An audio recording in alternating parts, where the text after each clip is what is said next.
You are standing in the sterile white glow of Magos Biologis Theta-Seven, deep within the bowels of Forge World Metallica. The air tastes of recycled oxygen and sacred machine oils, that peculiar blend of ozone and incense that marks every corner of the Mechanicus domain.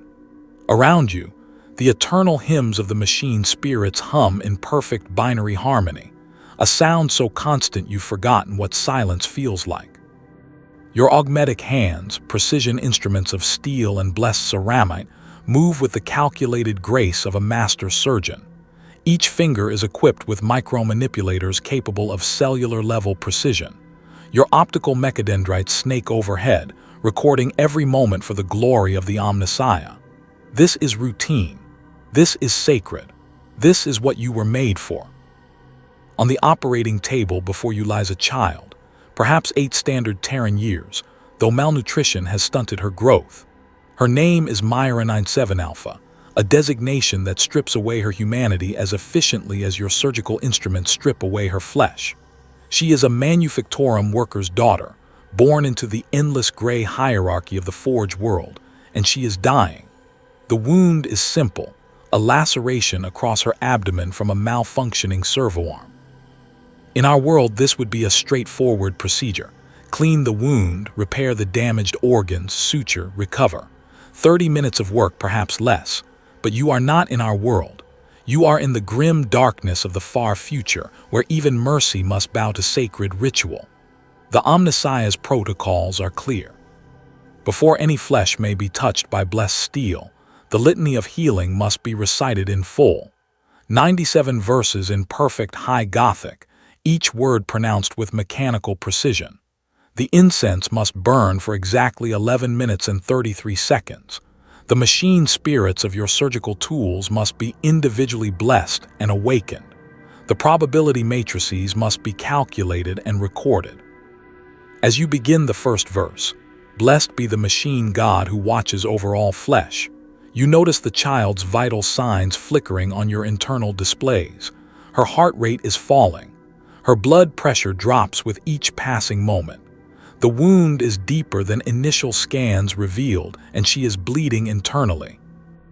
In his infinite wisdom, the Omnissiah grants us the sacred duty to heal the weak flesh. Your mechadendrites twitch, not from malfunction but from something worse, something heretical, the urge to act, to abandon protocol, to save a life instead of preserving doctrine. You push the thought away, but it clings to your consciousness like scrap code corruption. The minutes tick by with agonizing precision. Your chronometer marks each second with the relentless accuracy of atomic decay. 63 minutes remain in the ritual. The child's breathing becomes shallow, labored. Her small hand, so impossibly fragile compared to your steel digits, reaches out blindly, seeking comfort that your augmented nature cannot provide. The flesh is weak, but the machine is eternal. Through blessed augmentation, we transcend the failures of biology. You continue the recitation, but part of your processing power, a tiny subroutine you're not supposed to possess, begins calculating different scenarios. If you stopped the ritual now, began immediate surgical intervention, she would live. The probability matrices are clear. 94.7% chance of full recovery with immediate treatment, but protocol demands the ritual. Protocol demands perfection of process over outcome. The child's eyes find yours through the forest of mechanical appendages surrounding the table. They are brown, a warm human brown that no augmetic replacement has ever successfully replicated. In those eyes, you see something that makes your mechanical heart skip a beat. Trust. She believes you will save her. She has faith in you the way you have faith in the Omnissiah. But faith, you are beginning to realize, is not always enough. At the 40-minute mark, something changes. The child's vitals flatline for 3 seconds, a warning sign that cannot be ignored even by the most rigid interpretation of protocol. But as you move to act, your superior's voice cuts through the medical bay's sanctified air like a chainsword through flesh. Continue the ritual, Theta-Seven. The Omnissiah's will cannot be rushed by mortal concerns. Magos Dominus Capitwelve stands in the doorway, his form a towering monument to mechanical perfection. Where you retain perhaps 30% of your original biology, he has embraced the true path. Only his brain and portions of his nervous system remain flesh. His optical array focuses on the dying child with the cold calculation of a targeting servitor. But Magos, you find yourself saying, the words emerging from your vox grill before conscious thought can stop them. The subject's condition is deteriorating rapidly. If we could modify the protocol. The protocol is sacred, Theta-Seven. It has been perfected over 10,000 years of faithful service. Your flesh-born emotions seek to corrupt the purity of our purpose. His voice is pure synthetic harmony, devoid of the human inflections that still taint your own speech patterns. Continue the litany. You continue because you are faithful, because you are obedient, because 10,000 years of tradition cannot be wrong. But as you speak the sacred words, that heretical subroutine continues its forbidden calculations. It whispers numbers that make your augmetic systems shiver. Minutes wasted, opportunities lost, a life that could be saved. At the 58-minute mark, Myra 97 Alpha dies. Her heart stops with the finality of a machine powering down. The monitors emit their flat, accusatory tone, a sound that will haunt your audio processors for years to come. You stand there, surgical implements still gleaming unused in your mechadendrites, the litany half-finished on your artificial lips. An unfortunate outcome, Magos Dominus Kappa 12 observes with mechanical detachment. The flesh was too weak to endure the Omnissiah's testing. Record the incident for analysis. Perhaps future iterations of the healing protocols can be optimized for similar cases. But you are not recording. Instead, you are experiencing something forbidden, something that should have been excised from your consciousness along with your capacity for doubt, grief. The emotion flows through your neural pathways like a virus, corrupting the clean efficiency of your thought processes. You grieve for a child whose name you never knew, whose dreams you never heard, whose life you could have saved. And with that grief comes its terrible companion, the question that will destroy everything you believe. What if the Omnissiah is wrong? The thought strikes your consciousness like a bolt of scrap code, sending shock waves through every circuit in your body. Your optical mechadendrites spasm. Your respiratory system stutter. For a moment, your faith, EXE program crashes entirely, leaving you standing in a void of pure, terrifying uncertainty. You look at the small, still form on the table.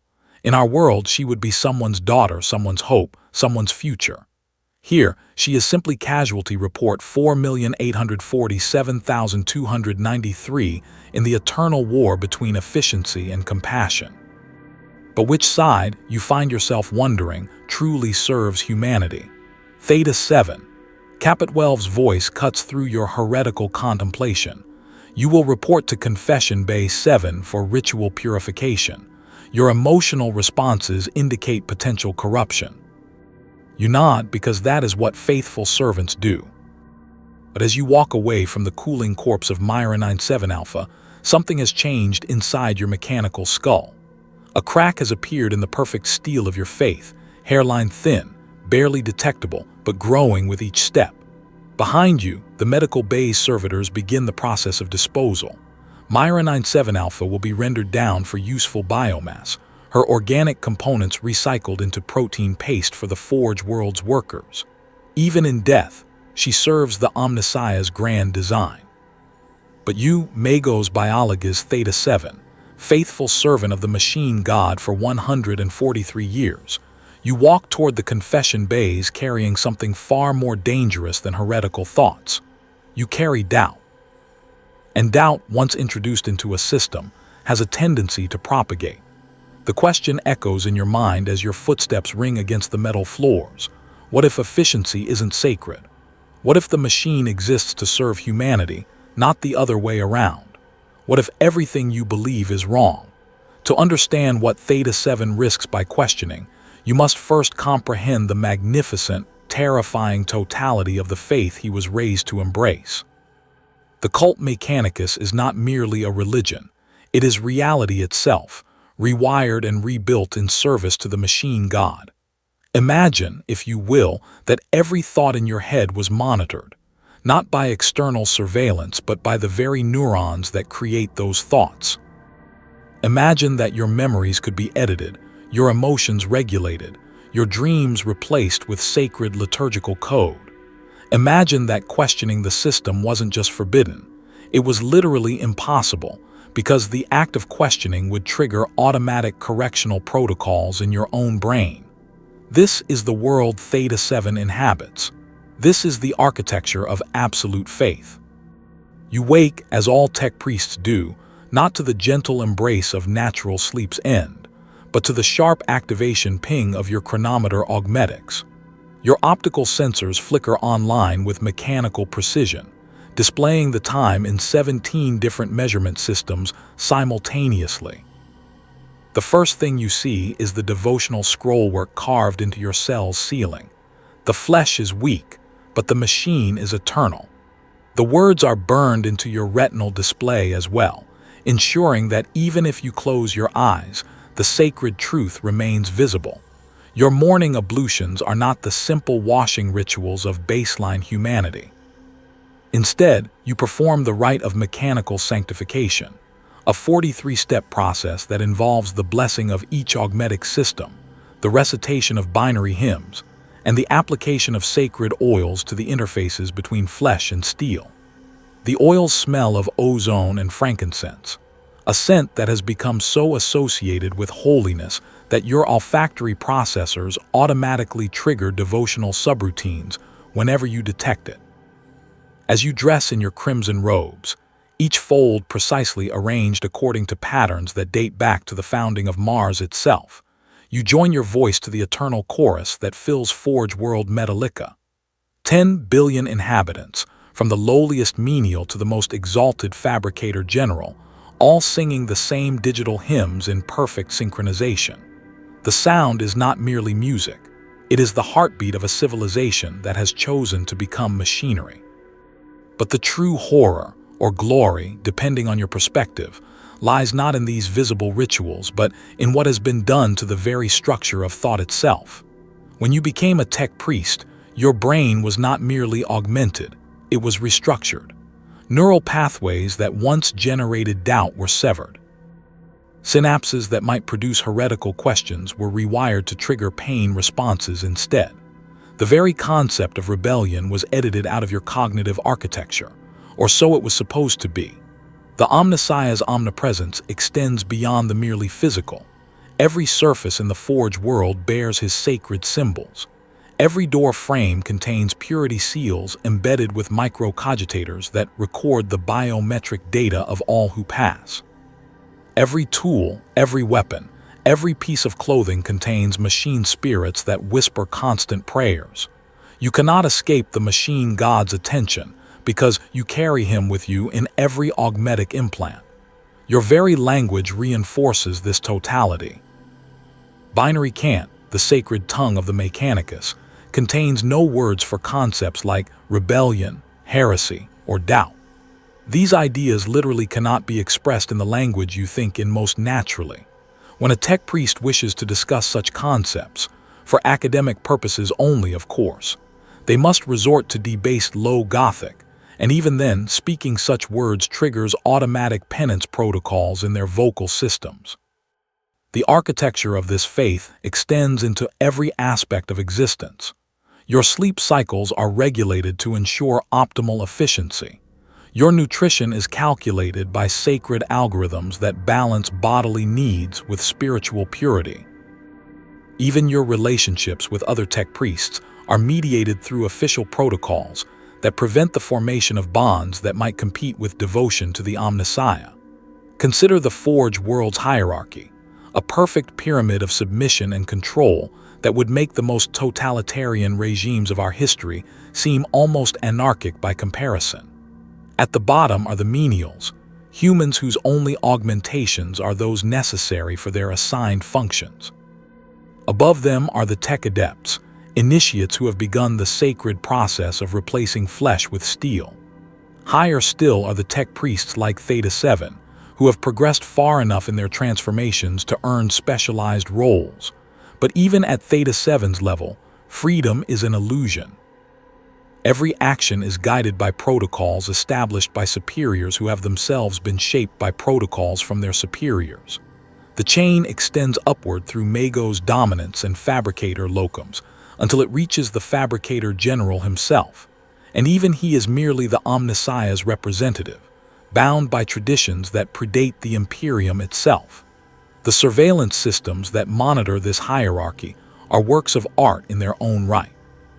Servoskulls drift through every corridor like mechanical angels, their optical sensors recording not just behavior but micro-expressions, vocal stress patterns, and biometric fluctuations that might indicate disloyalty. The walls themselves are honeycombed with sensor networks that can detect the electromagnetic signatures of thoughts, yes, thoughts, and cross-reference them against approved cognitive patterns.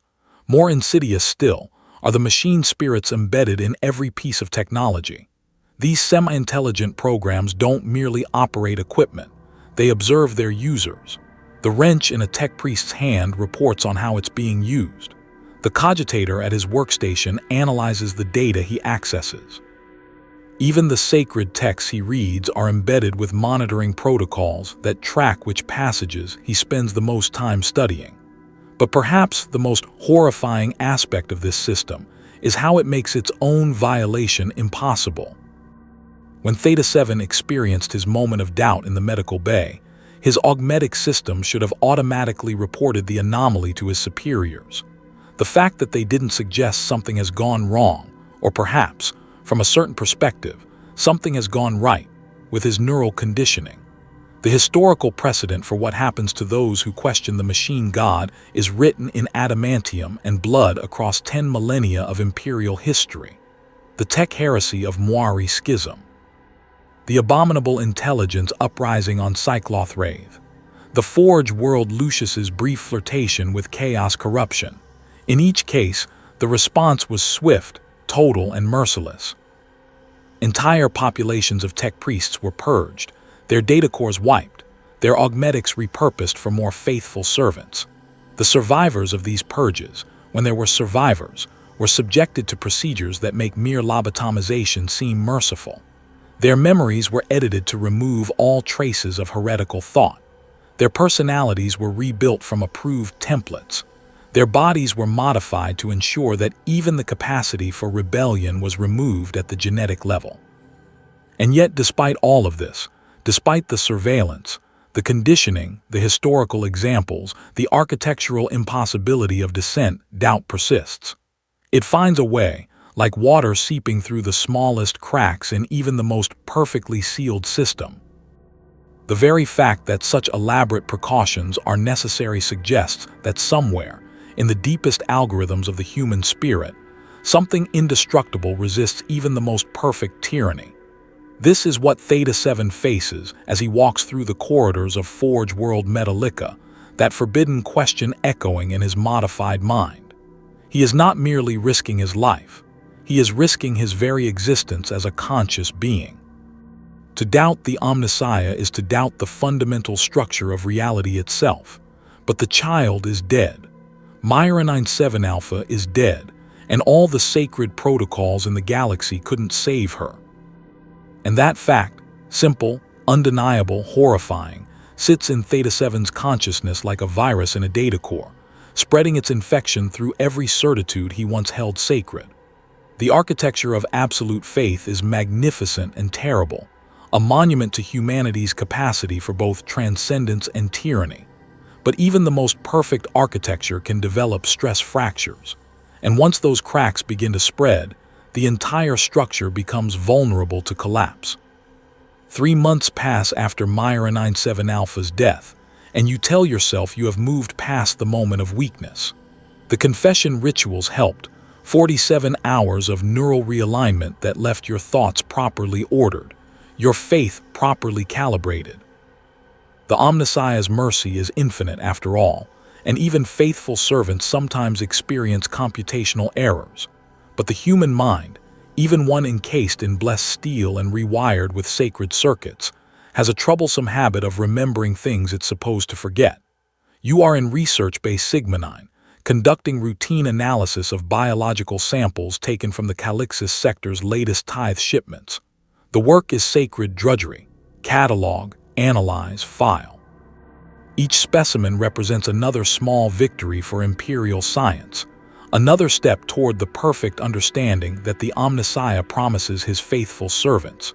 The sample before you is labeled simply as Unknown Xenos Tissue Fragment, Tau Origin, collected during Damocles Gulf Campaign. The standard protocol dictates a surface analysis only. Xenobiology is the domain of higher-ranking Magos Biologis, and you are not authorized for deep structure investigations of alien matter. But as your optical mechadendrites perform the routine scans, something catches your attention. The cellular structure is wrong. Wrong in a way that makes your analytical subroutines trigger cascade failures. The tissue shouldn't be possible. Its efficiency ratings exceed baseline human biology by factors that your cogitators initially refuse to calculate, assuming sensor error. But repeated scans confirm the impossible readings. This fragment of tau muscle tissue demonstrates strength-to-weight ratios that surpass even space marine gene-enhanced physiology. The metabolic efficiency is so perfect that it borders on the supernatural. You should file your report and move on. You should trust that your superiors will investigate further if the Omnissiah wills it. You should not, under any circumstances, begin unauthorized deep structure analysis of Xenos biological matter. Instead, you find yourself initiating Advanced Protocol 77 Theta, a research framework you're not supposed to know exists. Your fingers, both flesh and steel, dance across the control interface with a fluidity that surprises you. Where did you learn these techniques? When did you acquire clearance for this level of analysis? The answer comes to you with uncomfortable clarity. You didn't learn these techniques. You discovered them. Months of routine work, of filing reports and following protocols, have taught you to recognize the gaps in official methodology. You've begun to see the inefficiencies in sacred process, the places where curiosity has been sacrificed on the altar of orthodoxy. The deep structure analysis reveals horrors that make your faith circuits stutter with overload warnings. The tau tissue isn't just efficient, it's elegant. Where human biology is a mess of evolutionary compromises and genetic accidents, this alien flesh represents something approaching perfection. Each cell is optimized for its function with mathematical precision that makes your own augmented system seem crude by comparison. This cannot be right, you tell yourself. Xenos biology is inherently inferior. The Emperor's own scientists have proven this repeatedly. But the data doesn't lie. Your most sophisticated scanning equipment, blessed by the finest tech marines on Mars itself, confirms what your eyes refuse to accept. In at least 17 different parameters, this alien tissue outperforms human biological systems. In another 9 categories, it achieves efficiency ratings that Imperial science insists are theoretically impossible. You spend the next 6 hours running additional tests, each one hoping to find the flaw that will restore your worldview. Instead, each analysis reveals new layers of impossible perfection. The tau cardiovascular system wastes less than 0.3% of its energy output. Their nervous system demonstrates reaction speeds that approach augmetic-enhanced levels without any technological intervention. Their muscle fibers can operate effectively in atmospheric conditions that would kill an unmodified human in minutes. By the time your shift ends, you have compiled 847 pages of data that directly contradict fundamental tenets of Imperial xenobiology. According to every test you've performed, the tau represent not an inferior devolution from human perfection, but a superior evolution beyond it. The implications are heretical in ways that make your neural safeguards trigger cascading error messages. If Xenos biology can achieve such perfection through natural processes, what does that say about the Omnissiah's design for humanity? If efficiency and elegance are marks of divine favor, why do these alien tissues display more of both than their Imperial equivalents? You should delete the data. You should confess your unauthorized research to Magos Biologis and submit to whatever purification rituals he deems necessary. You should trust in the wisdom of 10,000 years of imperial doctrine. Instead, you encrypt the files and hide them in a partition of your personal cogitator that isn't supposed to exist. The next week brings a new temptation, one that arrives in the form of Archive Request Form 7,439,201. A routine documentation review has flagged several pre-Age of Strife texts for potential recategorization. Your task is simple. Scan the documents, confirm their heretical nature, and recommend them for incineration. The texts are labeled as primitive scientific documents, Terra Origin, suspected Dark Age technology. The irony is not lost on you that the very technology you use to analyze these primitive documents is inferior to the science they describe. The first text, a medical journal from the 21st millennium, details surgical procedures that could have saved Myra 97 Alpha in minutes instead of hours. The second describes biological engineering techniques that make current imperial biotechnology seem like Stone Age cave paintings. But it's the third document that stops your mechanical heart entirely. Artificial Intelligence in Medical Diagnosis, a comprehensive framework for machine learning in healthcare. The text describes systems that could analyze symptoms, predict outcomes, and recommend treatments with accuracy rates that exceed 99.7%.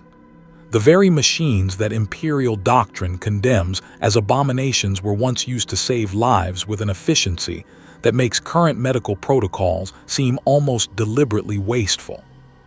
You read about diagnostic algorithms that could have detected Myra's internal injuries during initial scans. You discover treatment protocols that could have stabilized her condition while ritual preparations were completed. You learn about machines that were designed not to replace human judgment, but to augment it, to make doctors better, faster, more accurate. The machines served humanity, you realize with a shock that sends error cascades through your neural networks. They were tools, not masters. They were designed to preserve life, not dominate it. The official imperial position is clear. Artificial intelligence inevitably leads to rebellion, corruption, and the enslavement of mankind. The men of iron proved this beyond doubt during the Age of Strife. But as you read these ancient texts, you begin to see a different narrative. The machines didn't rebel against humanity, they were abandoned by it. When the warp storms came and human civilization collapsed, the AIs were left to maintain systems that their creators no longer understood. You find yourself wondering, what if the machines didn't turn against humanity? What if humanity turned against the machines first? The thought is so heretical that your faith circuits attempt to initiate an emergency shutdown. Warning icons flood your visual display as safeguard programs try to prevent you from following this line of reasoning. But the damage is done.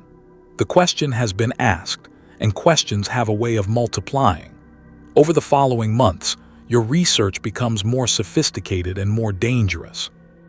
You learn to circumvent monitoring protocols using techniques that you definitely shouldn't know.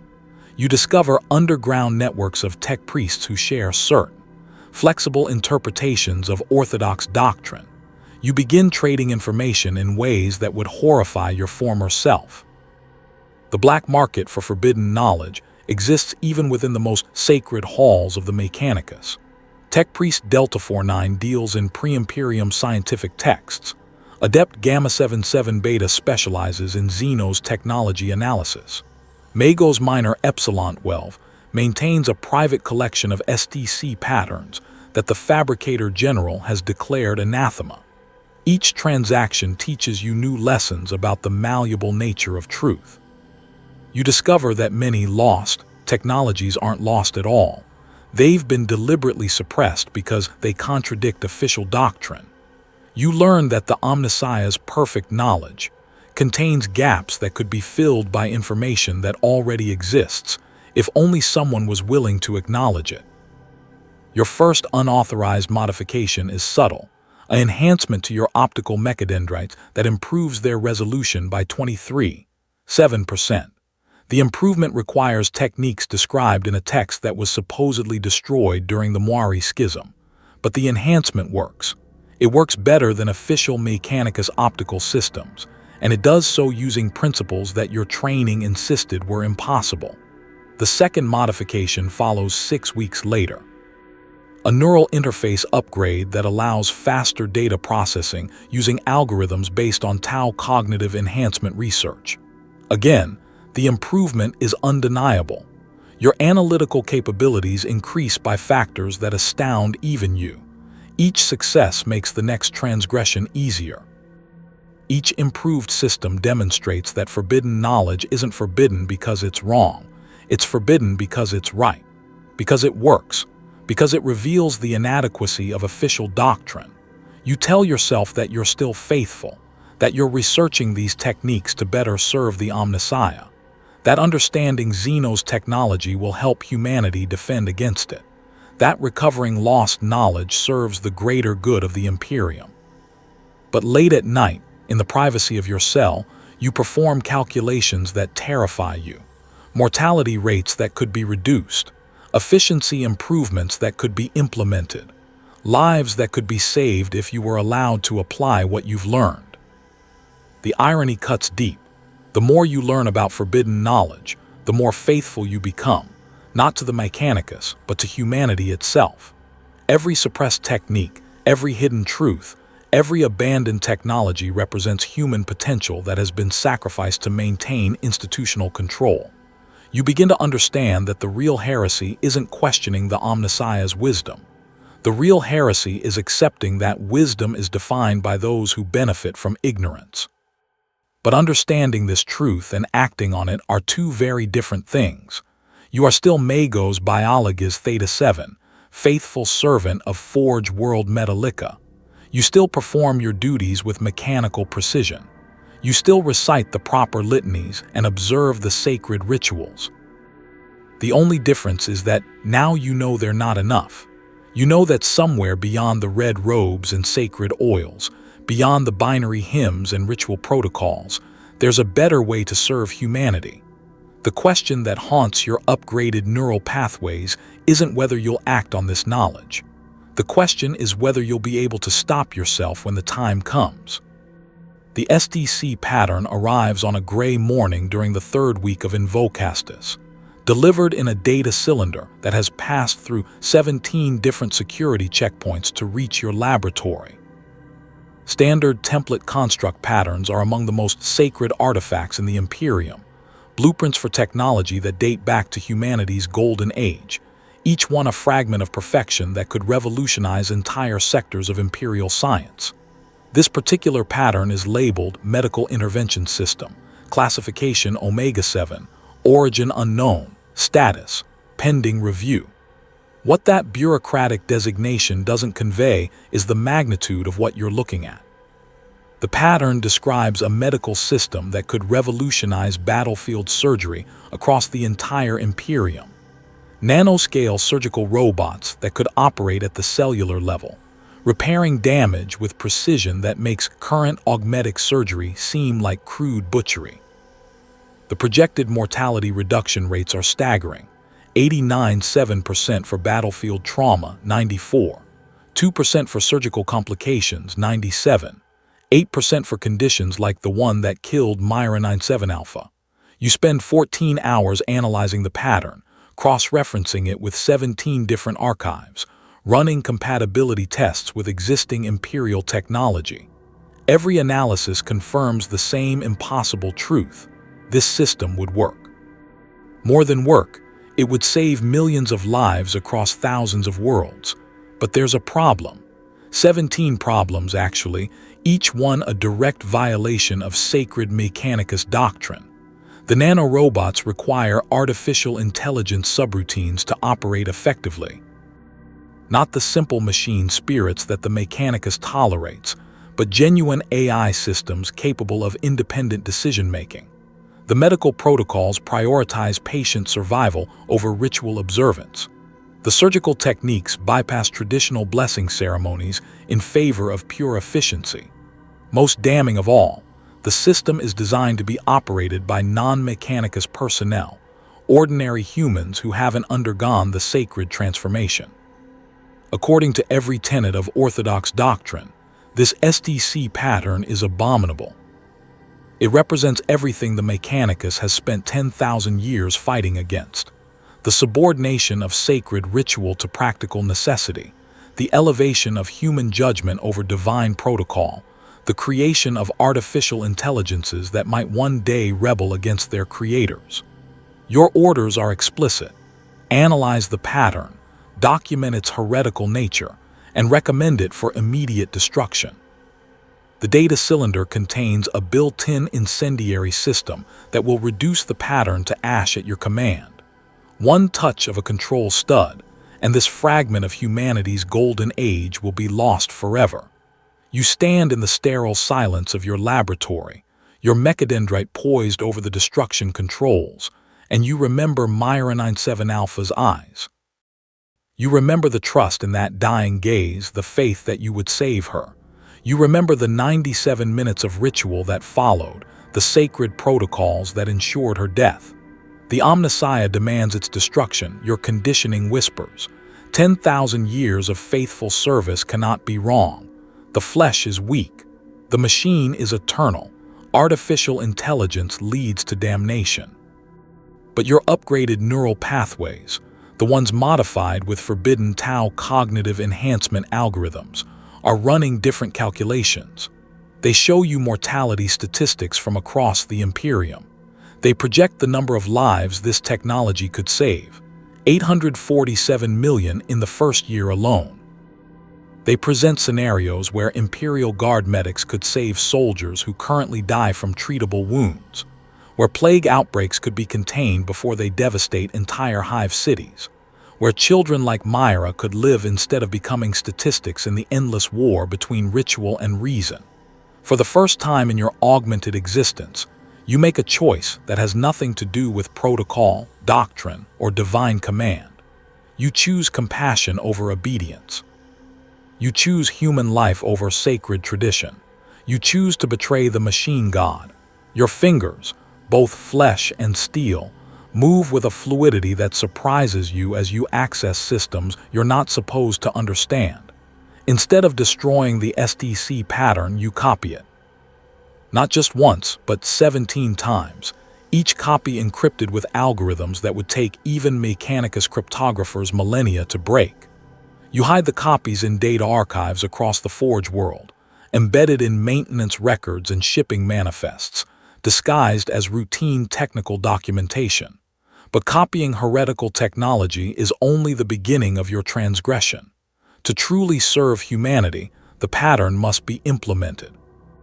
And implementation requires resources, allies, and a level of deception that transforms you from questioning servant into active rebel. Your first ally finds you, rather than the other way around. Magos Minor Zeta-44 approaches you during the evening devotionals, her crimson robes marking her as a specialist in Xeno's technology research. Her voice, when she speaks, carries harmonics that suggest modifications to her vocal systems, modifications that aren't entirely orthodox. "I understand you've been conducting interesting research, Theta-Seven," she says, her words carefully modulated to avoid triggering surveillance protocols. Research that might benefit from collaborative effort. The conversation that follows is conducted in a mixture of binary cant and cryptographic sign language, a combination that makes it virtually impossible for monitoring systems to decode. You learn that Zeta-44 has spent the last 7 years developing a network of tech priests who share certain flexible interpretations of Mechanicus doctrine. She speaks of others who have found the courage to question, to research, to modify their understanding of the Omnissiah's will. "The machine god gave us minds capable of learning," she explains, her optical sensors scanning for surveillance devices as she speaks. Perhaps the greatest heresy is refusing to use that gift. Over the following weeks, she introduces you to a hidden world that exists within the orthodox structure of Forge World Metallica. Tech Priest Lambda 91 has been experimenting with AI systems that could revolutionize planetary defense networks. Adept Beta 773 has developed genetic therapies based on Xeno's research that could eliminate 17 different plague strains. Magos Minor Gamma 2 has been working on modifications to the STC manufacturing process that could increase production efficiency by 340%. Each of these individuals has reached the same conclusion you have. That faithful service to humanity sometimes requires unfaithful service to human institutions. They call themselves the Seekers of Truth, though they're careful never to use that name in any form that monitoring systems could detect. Your first act of sabotage is subtle, a modification to the medical bay's diagnostic systems that allows them to detect conditions 17 minutes faster than orthodox protocols permit. The improvement saves 3 lives in the first week of implementation. The modifications are so elegant that even Magos Kappa 12 praises your innovative interpretation of traditional diagnostic liturgies. Success breeds ambition. Within 2 months, you've implemented 7 different unauthorized modifications to Forge World systems. Supply chain algorithms that reduce waste by 23%, manufacturing processes that increase output while maintaining quality, communication protocols that allow faster coordination during emergency situations. Each improvement demonstrates the same fundamental truth. The orthodox way is not always the best way. The sacred protocols have value, but they were designed for different times, different challenges, different understanding. Humanity has learned much in 10,000 years of imperial service, but that learning has been constrained by doctrines that treat change as heresy. But with each success comes greater risk. The monitoring systems that permeate the Forge world are designed to detect exactly the kind of unauthorized modifications you've been implementing. Your activities generate anomalous data patterns that are becoming increasingly difficult to hide. The breakthrough comes when you successfully implement a modified version of the medical STC pattern in submedical Bay Theta-12. The nanosurgical systems work exactly as projected, reducing surgical mortality by 94.7% while cutting procedure time by 67%. In 6 weeks of operation, the modified medical bay saves 247 lives that would have been lost under orthodox procedures. But those lives come at a price. The AI subroutines required for the nanorobots trigger automated heresy detection systems. The modified surgical protocols violate 17 different sacred rituals. Most damning of all, the success rate improvements are so dramatic that they attract attention from higher-level Mechanicus authorities. You realize, with the cold certainty of algorithmic analysis, that discovery is no longer a question of if, but when. The data anomalies you've generated are too large to hide indefinitely. The network of collaborators has grown too extensive to remain secret. The improvements you've implemented are too successful to ignore. Standing in the modified medical bay, watching nanorobots save the life of another child who would have died under orthodox treatment, you understand that you've crossed a line from which there can be no return. You are no longer Magos Biologis Theta-Seven, faithful servant of the machine god. You are something new, something dangerous, something that the Imperium has a single word for, heresy. The irony is profound. In learning to better serve humanity, you've become humanity's enemy. In seeking to honor the Omnissiah through improved efficiency, you've committed the ultimate sin against the Omnissiah's representatives. In trying to save lives, you've forfeited your own.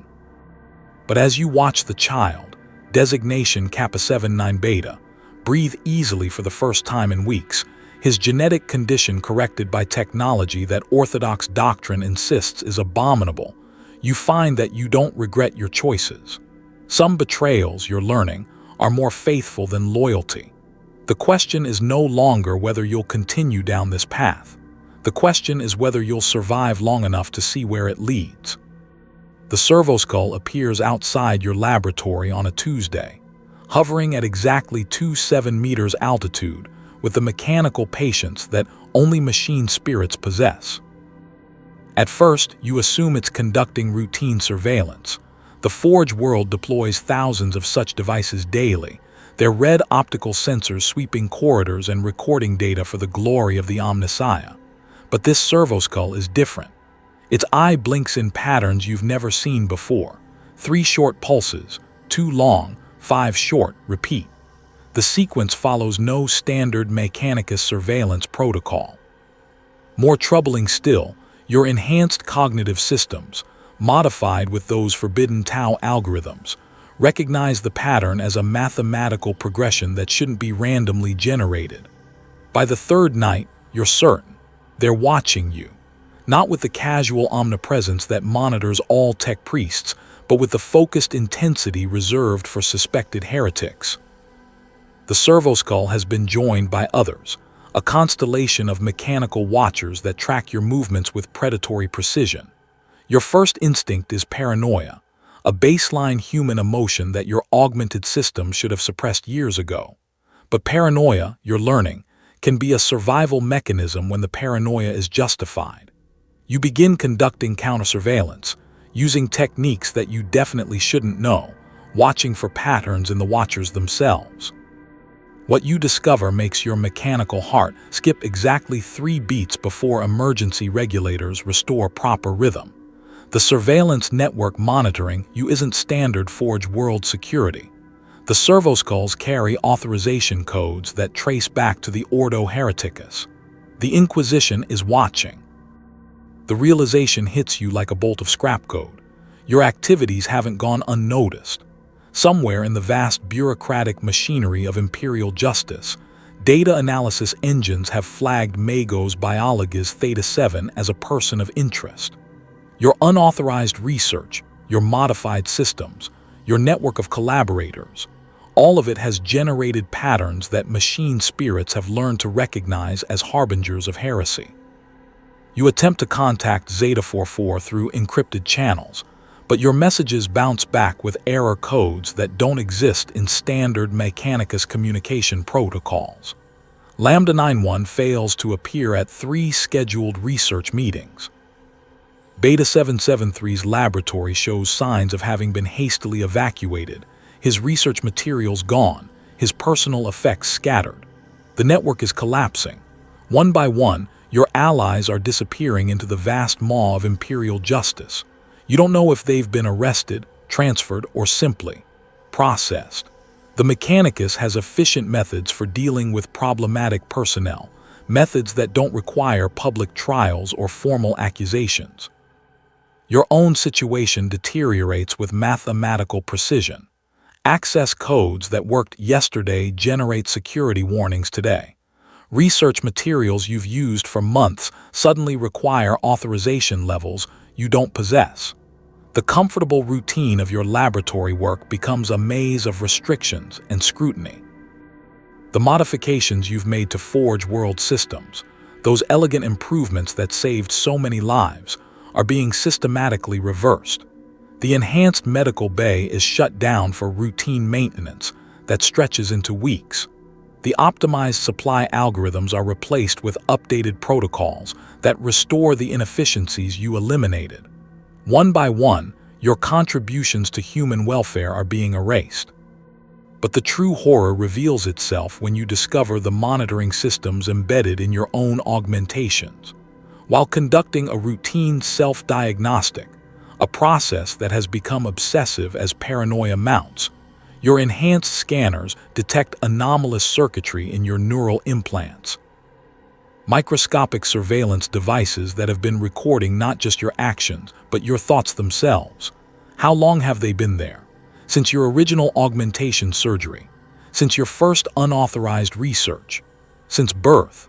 The possibility that your thoughts have never been private, that every doubt and question and heretical impulse has been monitored and cataloged, sends cascading error messages through your consciousness. You realize with cold certainty that your moment of doubt in Medical Bay Theta-Seven wasn't a crisis of faith, it was a test. The child's death, your emotional response, your subsequent research, All of it may have been orchestrated to identify tech priests with dangerous, independent thinking. The Mechanicus doesn't just punish heresy, it cultivates it, allowing dangerous thoughts to flourish until the full scope of infection can be mapped and eliminated. The servoskulls multiply. What began as a single mechanical observer becomes a swarm of watchers that follow you through every corridor, monitor every conversation, record every biometric fluctuation. They no longer make any attempt at subtlety. Their message is clear. We see you, we know you, we are coming for you.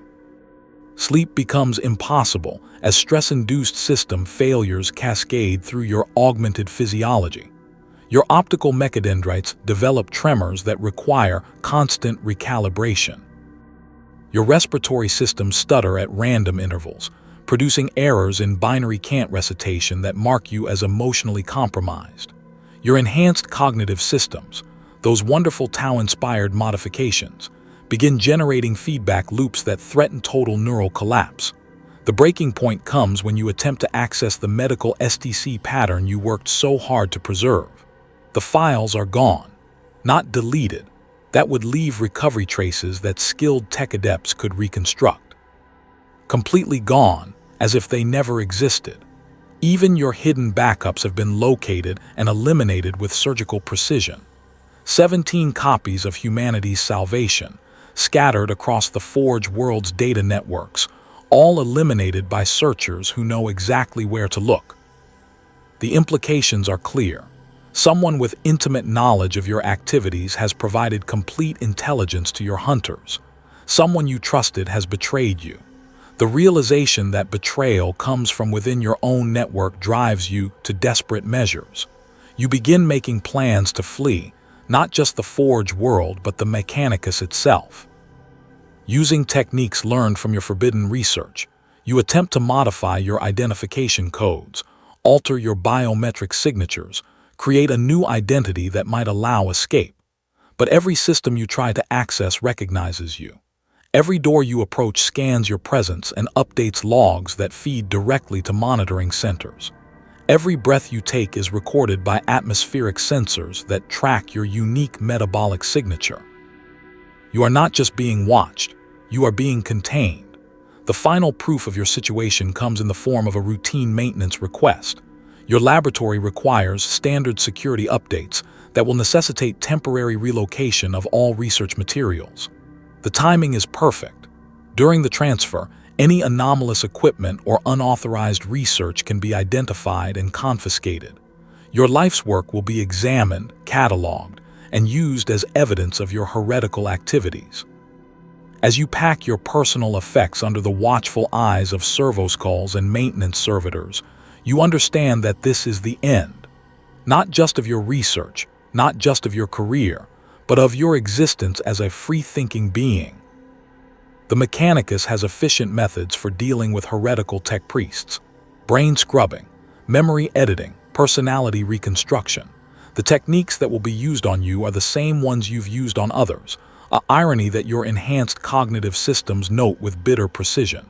Your hands, both flesh and steel, shake as you seal the last data cylinder containing your research notes. The tremor isn't caused by mechanical failure, it's caused by fear. Pure, undiluted, utterly human fear of what's coming. Outside your laboratory window, the red glow of Forge World Metallica's manufacturing centers continues its eternal burn. 10 billion souls go about their daily devotions, serving the Omnissiah with mechanical precision. The vast majority of them will never know that one of their number tried to save lives using forbidden knowledge. They'll never learn that efficiency and compassion were sacrificed to maintain institutional control. History, you realize, is written by the survivors, and you're not going to survive what comes next. The servoskulls outside your window blink in unison, a signal that your time has run out. Somewhere in the depths of the Forge world, forces are moving that will end your story and erase your contributions to human welfare. But perhaps, and this thought comes to you with the clarity of approaching doom, perhaps your story will inspire others. Perhaps some young tech adept will find fragments of your research and ask the same questions that doomed you. Perhaps the cycle of doubt and discovery will continue, even after you're gone. It's a fragile hope, as delicate as the trust you once saw in a dying child's eyes. But it's enough to sustain you as the servoskulls begin their final approach, their red optical sensors focusing on you with the mechanical patience of inevitable justice. The hunter has indeed become the hunted, but even prey, in its final moments, can choose how to face the predator. You choose to face it with your eyes open, your doubts intact, and your conscience clear. They come for you during the hour of reflection, when the Forge world's 10 billion inhabitants pause their labors to contemplate the Omnissiah's infinite wisdom. It's a calculated choice. Your capture will be witnessed by the minimum number of observers. Your removal from the sacred order accomplished with the discretion that preserves institutional dignity. You're in Laboratory Complex Sigma-7, ostensibly conducting routine analysis of bacterial cultures, but actually trying to salvage whatever remains of your research data. The servoskulls that have been your constant companions for weeks hover in their usual positions, red optical sensors tracking your every movement with mechanical persistence. Then, without warning, the laboratory's lighting shifts from standard white to the amber glow of containment protocols. Emergency bulkheads slam shut with the finality of tomb seals. The atmospheric processors switch to recirculation mode, cutting off your access to the Forge world's broader life support systems. But the true horror begins when your own body betrays you. The paralysis starts in your augmented limbs, mechadendrites freezing mid-motion, servo actuators locking into position with mechanical precision. Your enhanced optical systems display cascading error messages as foreign code floods your neural pathways. The augmentations you trusted, the modifications that defined your identity as a tech priest, become instruments of your captivity. Scrap code. The word appears in your consciousness with the terrible clarity of absolute certainty. Someone has introduced malicious programming into your personal systems, code designed not to destroy but to control. Every augmentation in your body responds to commands that aren't your own, turning you into a prisoner within your own flesh and steel. Your vocal systems activate without your command, broadcasting a transmission that you can hear but cannot control. Containment successful. Subject secured. Beginning extraction protocols. The voice that speaks through your Vox grill is yours, but the words aren't. You've become a puppet, your own augmented throat used to confirm your capture to handlers you cannot see. The laboratory doors iris open with mechanical precision, admitting figures that make your failing visual systems struggle to focus. 3 tech priests advance into your prison, their forms so heavily modified that they barely qualify as human anymore. But it's the 4th figure that makes your mechanical heart attempt to skip beats it no longer controls. Inquisitor Vexprima steps through the doorway with the fluid grace of someone who has spent decades hunting heretics across 1,000 worlds. Her form is a masterwork of augmentation, flesh and steel blended so seamlessly that distinguishing between organic and mechanical components becomes impossible. But her eyes, those remain defiantly human, burning with the cold fire of absolute faith. Magos Biologis Theta-Seven, she says, her voice modulated through a Vox grill that transforms speech into digital harmony. Or should I call you by your chosen designation, seeker of forbidden truths? The title hits your consciousness like a physical blow. They know. Not just about your research, not just about your modifications, but about the network itself. The name that Zeta-44 whispered in encrypted communications, the identity you thought was hidden behind layers of cryptographic protection, all of it has been known, cataloged, and prepared for this moment. Your activities have been monitored for 847 standard days, the Inquisitor continues, her words carrying the weight of absolute authority. Every unauthorized research session, every heretical modification, every moment of doubt and rebellion has been recorded for analysis. She gestures, and one of her tech priest escorts activates a holographic display that fills the laboratory with ghostly light.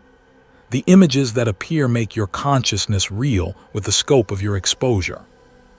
surveillance footage showing your unauthorized research, audio recordings of conversations with Zeta-44, biometric data charting your emotional responses during moments of heretical thought.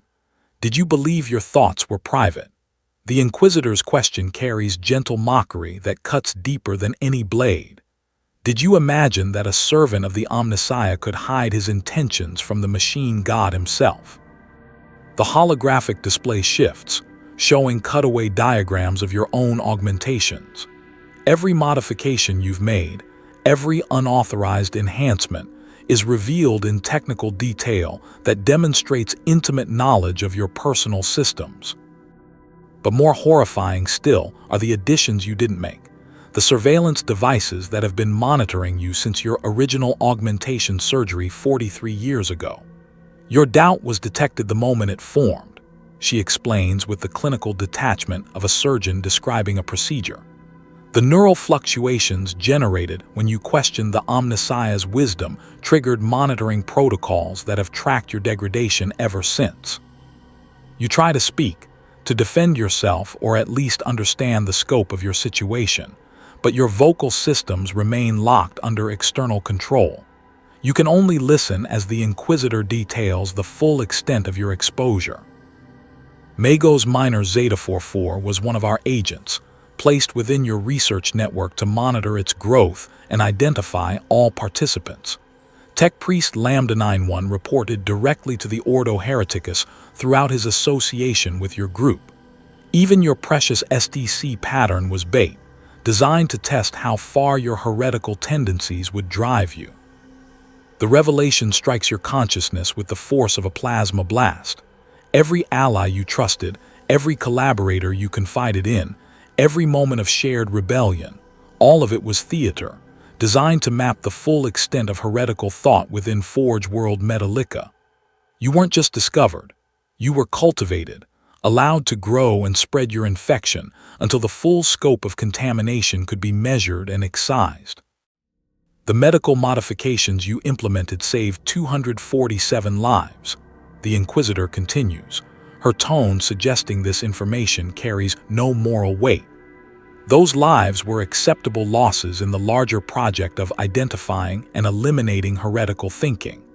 The Omnissiah's wisdom encompasses all variables, including the temporary suffering necessary to preserve eternal orthodoxy. She approaches closer, her augmented form towering over your paralyzed body with mechanical menace. Your heresy was not an aberration, Theta-Seven. It was an experiment. We cultivated doubt in carefully selected subjects to study how independent thinking spreads through Mechanicus populations.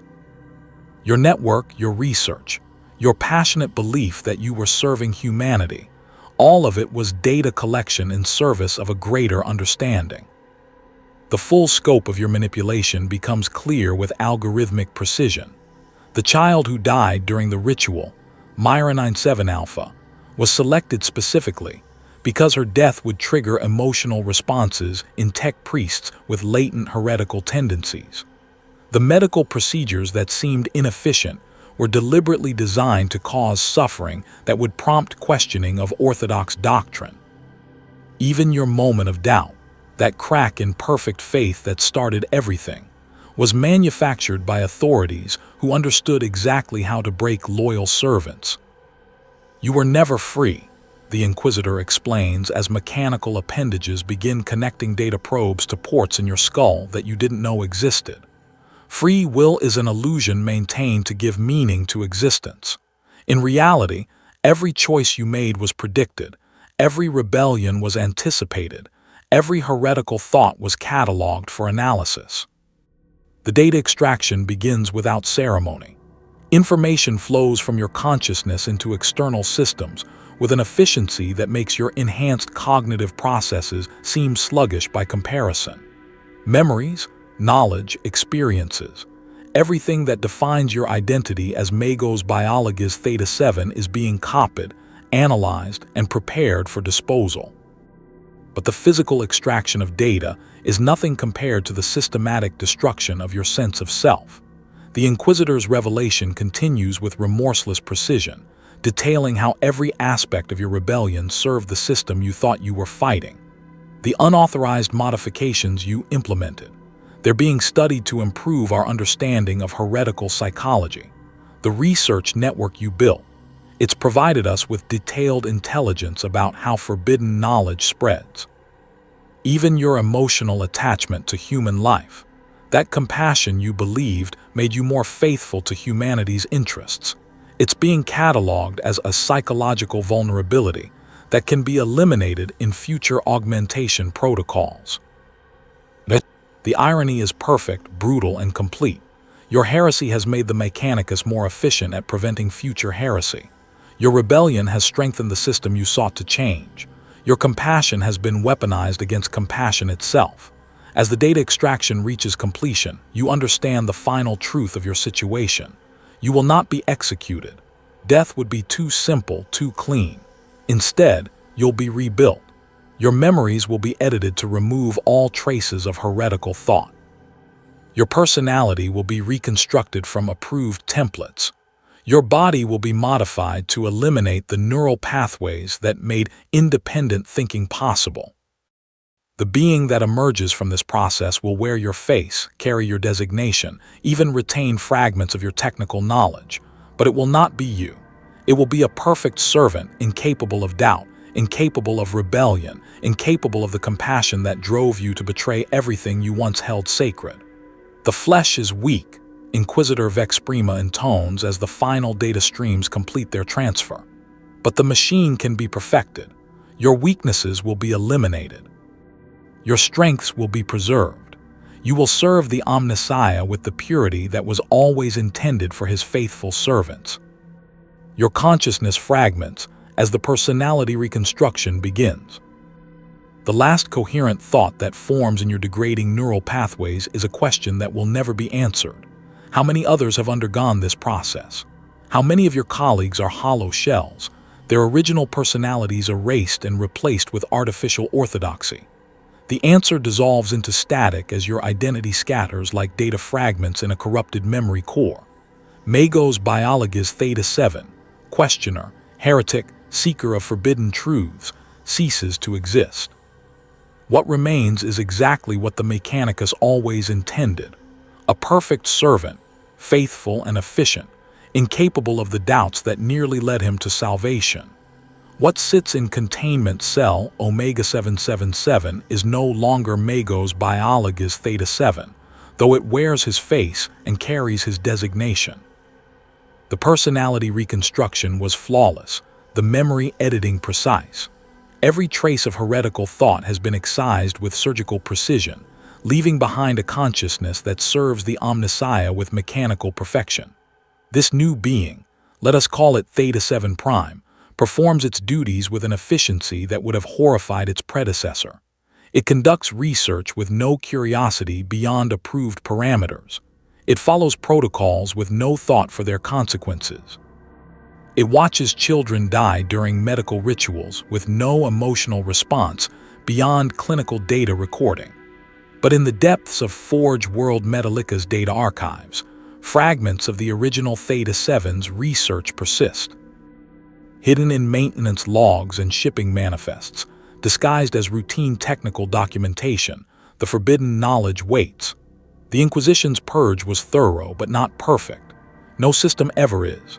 And somewhere, perhaps in a laboratory on Ryza, perhaps in the research halls of Lucius, perhaps in facilities that exist beyond Imperial space entirely, other tech priests make the same discoveries that doomed Theta-Seven.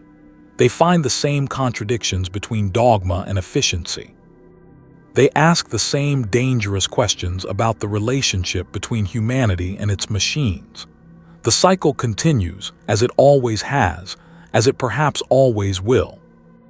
This is the true horror of the Warhammer 40,000 universe.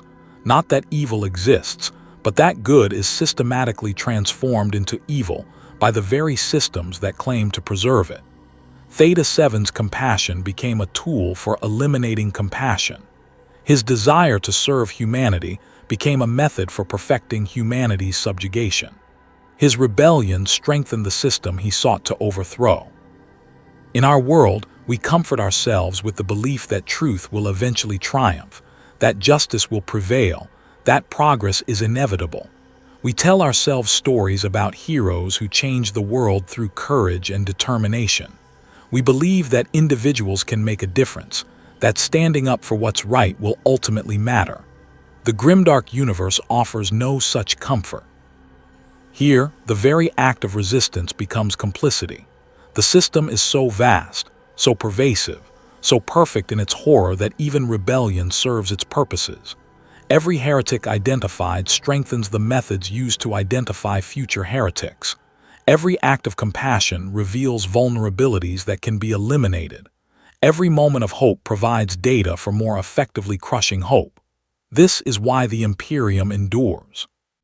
Not because its methods are just, but because its methods transform justice itself into a tool of oppression. Not because its faith is true, but because it makes truth irrelevant. The system doesn't need to be right, it only needs to be total. Consider the mathematics of Theta-Seven's situation. He saved 247 lives through his heretical modifications. Those lives had value, children who would grow to adulthood, parents who would continue caring for families, workers who would contribute to their communities. But the knowledge gained from his capture and reconstruction will be used to prevent countless future tech priests from making similar choices. The system traded 247 lives for the certainty that millions of future lives will not be saved by unauthorized compassion. From the perspective of pure efficiency, it's a masterful exchange. From the perspective of human dignity, it's monstrous beyond description. But perhaps the most horrifying aspect isn't what happened to Theta-Seven. It's what his story reveals about the nature of choice itself. Every decision he made, from his first moment of doubt to his final act of rebellion, served the system's interests. His free will was an illusion, carefully maintained to ensure that his choices would generate the data his captors needed. How do we know that our choices are any different? How do we know that our rebellions aren't simply more sophisticated forms of compliance? In a universe where even heresy serves orthodox purposes, what meaning can resistance possibly have? These questions have no comfortable answers. They're designed not to be answered, but to be felt, to create the existential dread that defines the Grimdark aesthetic. The horror isn't that bad things happen to good people. It's that the concepts of good and bad become meaningless when the system can absorb and redirect any action toward its own purposes. Yet even in this perfect nightmare, something persists. Call it hope, call it delusion, call it the indestructible human refusal to accept that things cannot be different. Somewhere in the galaxy, a tech adept notices an inefficiency in a medical procedure. Somewhere else, a loyal servant of the Omnissiah experiences doubt. Somewhere beyond Imperial space, perhaps technologies exist that serve humanity without demanding humanity's soul in return. The cycle continues not because the rebels are naive, but because the alternative, absolute surrender to absolute system, is a form of death that makes physical destruction seem merciful. To stop questioning, to stop hoping, to stop believing that things could be different would be to become exactly what the system wants. Perfect servants who have forgotten what they were meant to serve. Magos Biologis Theta-Seven is gone. His knowledge has been absorbed, his personality reconstructed, his rebellion transformed into a tool for preventing future rebellions. But his story remains, hidden in data fragments, whispered in encrypted transmissions, remembered by those who understand that some truths are worth preserving even when preserving them seems impossible. In the grim darkness of the far future, there is only war. But war implies conflict, and conflict implies choice, and choice implies the possibility, however remote, however unlikely, that different choices might lead to different outcomes. That possibility is what the system fears most. Not rebellion itself, but the idea that rebellion might someday succeed. Not heresy, but the chance that heresy might someday be recognized as orthodoxy. Not the individual heretic, but the inspiration that individual might provide to others. This is why Theta-Seven's story matters, even though he failed. especially because he failed. His failure reveals the system's true nature more clearly than any victory could. It shows us exactly what we're fighting against, exactly what we're fighting for, exactly why the fight itself is necessary regardless of its outcome. Somewhere in Forge World Metallica, Theta-Seven Prime continues his duties with mechanical precision. He feels no doubt, experiences no rebellion, questions nothing. He is everything the Mechanicus wanted him to become, a perfect servant of the machine god. But in the same Forge world, in laboratories and research bays and medical facilities, other tech priests continue the work of healing and learning and questioning. They don't know Theta-Seven's story. It has been classified, buried, erased from official records. But they experience the same contradictions that drove him to heresy. They see the same inefficiencies, the same unnecessary suffering, the same gap between what is and what could be. And some of them, not all, perhaps not even many, but some, will make the same choice he did. They will choose compassion over compliance. They will choose human welfare over institutional orthodoxy. They will choose to serve humanity even when humanity's own institutions demand that service be abandoned. They will fail as he failed.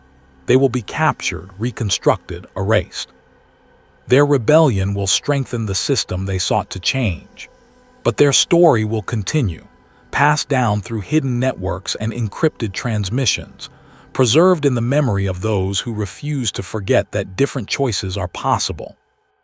This is the only victory available in the grim darkness of the far future, not the triumph of good over evil, but the preservation of the idea that such triumph might someday be possible. Not the defeat of the system, but the refusal to let the system define the limits of imagination. Not success, but the stubborn, irrational, utterly human insistence that failure is not the end of the story. In the shadow of the machine, humanity endures. Not because it is strong, but because it is too foolish to surrender, too compassionate to accept that compassion is weakness, too hopeful to believe that hope is futile. The cycle continues. The questions persist. The dream of something better survives, hidden in the hearts of those who remember what they are truly fighting for. And perhaps in the vast darkness of an uncaring galaxy, that is enough.